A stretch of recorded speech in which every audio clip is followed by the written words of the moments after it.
ايه رأيكم بقى في السينابون الحلو ده؟ تعالوا نعمله مع بعض خطوة خطوة، ونعمل الصوصات كلها مع بعض. دول 4 كوبايات دقيق، نص معلقة صغيرة ملح، معلقتين كبار سكر،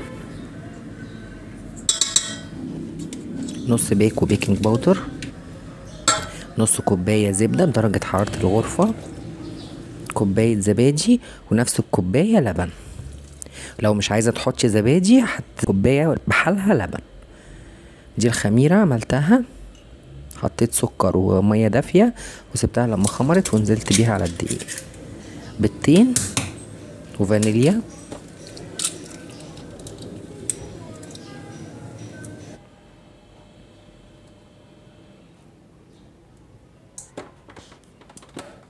هنضرب كل ده مع بعضه كويس. العجينة دي بتحتاج عجن كتير، انا سبتها في العجين 10 دقايق. لو هتعجني على ايديكي طولي العجن شوية، كل ما بنعجنها كل ما بيطلع طري قوي.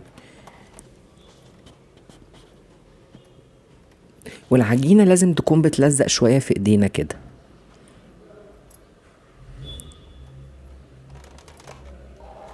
لو لقيتيها ناشفة بتزودي حبة لبن، لو لقيتيها طرية قوي زيادة عن اللزوم بتزودي حبة دقيق صغيرين.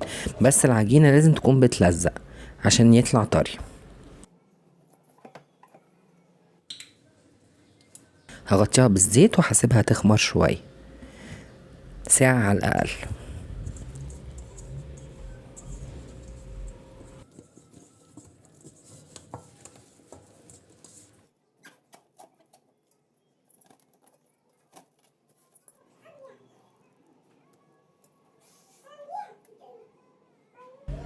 هنا جهزت نص كوباية سكر ومعلقتين كبار قرفة ومعلقة هو الكاكاو اختياري لكن هو بيعزز طعم القرفة شوية. ولو عندك كمان سكر بني يكون احسن، ما عندكيش ممكن تحطي معلقة عسل اسود. وجهزت كوباية زبدة.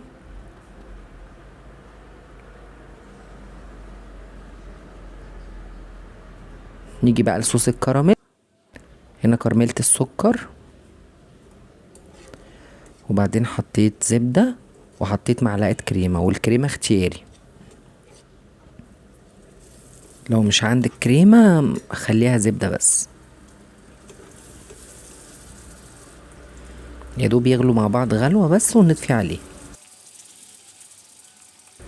كده صوص الكراميل بقى جاهز.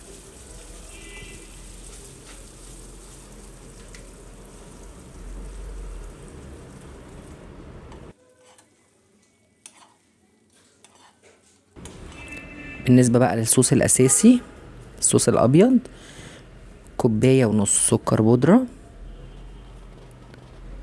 كوباية لبن بودرة، وحطيت 5 مثلثات جبنة، وكوباية مية وفانيليا. طبعا ده مش الصوص الأصلي بس دي أوفر طريقة. ممكن كمان تستبدليها بعلبة لبن مكثف و5 مثلثات جبنة برضو، بس الطريقة دي أوفر طريقة ونفس الطعم بالظبط بتاعت الصوص الأصلي، إلا إن هي موفرة كتير. طبعا شايفين قوام الصوص تقيل إزاي، ولسه كمان هنحطه في التلاجة على ما نسوي السينابون هيكون تقيل شوية كمان. شايفين بقى خمرت وعليت ازاي. نديها بوكس.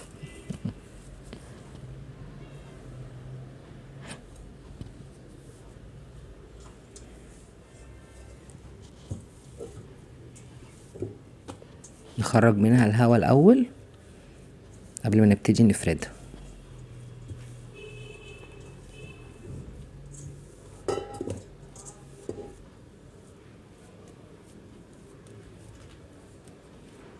هنرش دقيق تحتيها وفوقيها عشان ما تلزقش معانا.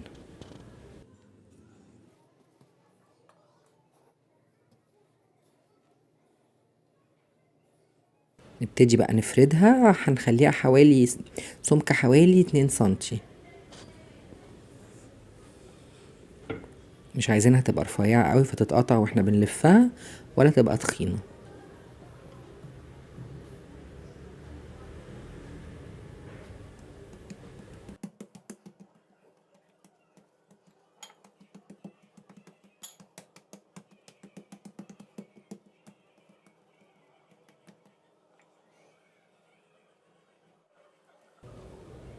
الزبدة المفروض ان هي تكون بدرجة حرارة الغرفة، بس هي كانت لسه جامدة شوية فانا اضطريت اعملها بايدي عشان تسيح.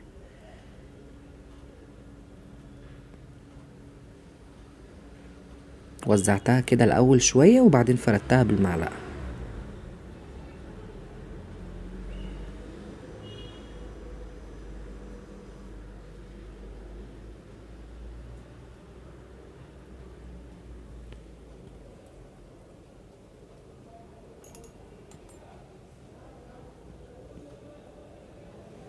نغطي بقى الزبدة بالخليط بتاع السكر والقرفة.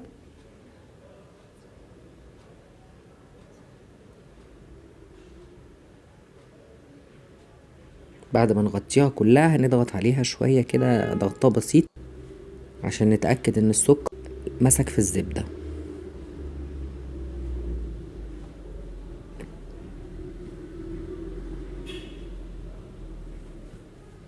كنت مقطعة عين جمل صغير خالص، ومش عايزة تحطي عين جمل جواه مش مشكلة.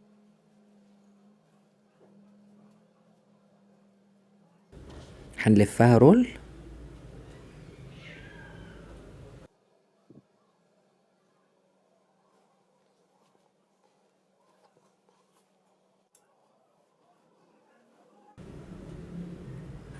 احسن طريقة تقطعي بيها السينابون هي الخيط،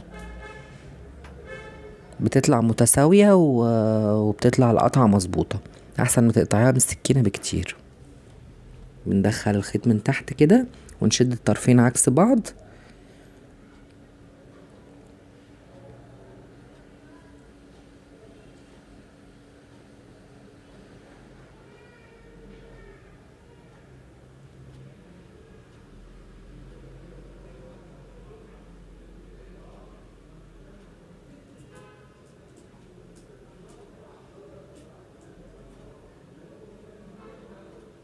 شايفين القطعة طالعة مظبوطة ازاي غير ما بنقطعها بالسكينة.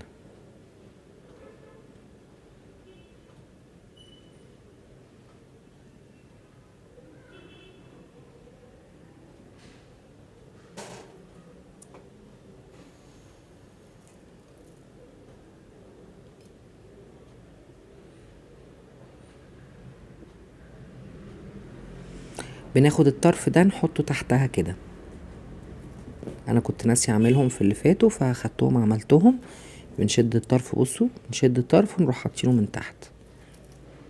نشد الطرف كده ونحطه من تحت.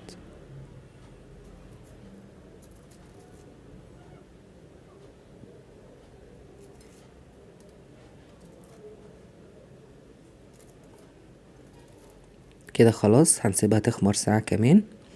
شايفين بعد ما خمرت بقى قلبظت ازاي.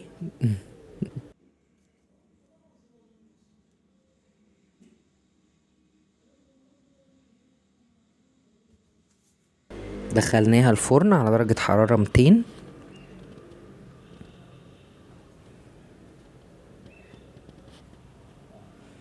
طلعت الصوص من التلاجة اول حاجة، الصوص الابيض، ونغطيها بيه.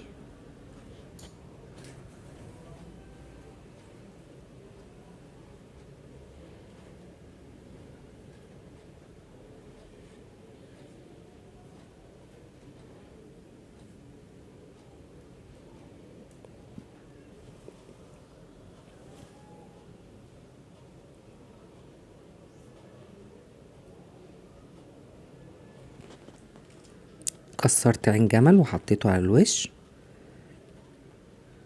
صوص الكراميل.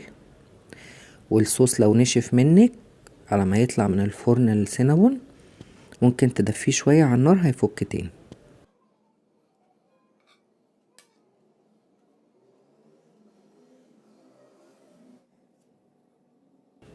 انا حطيت كمان نوتيلا وهي لسه سخنة كده، فالنوتيلا ساحت على الوش، ومش شرط خالص النوتيلا.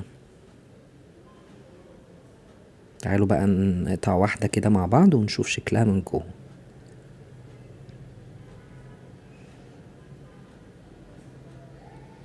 العجينة طالعة طرية جدا جدا وهشة من بره كده، فيها قرمشة رهيبة. من بره فيها قرمشة وقلبها طري، طعمها تحفة. بجد لو جربتوا الطريقة دي مش هتبطلوها تاني، مش هيصدقوا ان هو معمول في البيت اصلا.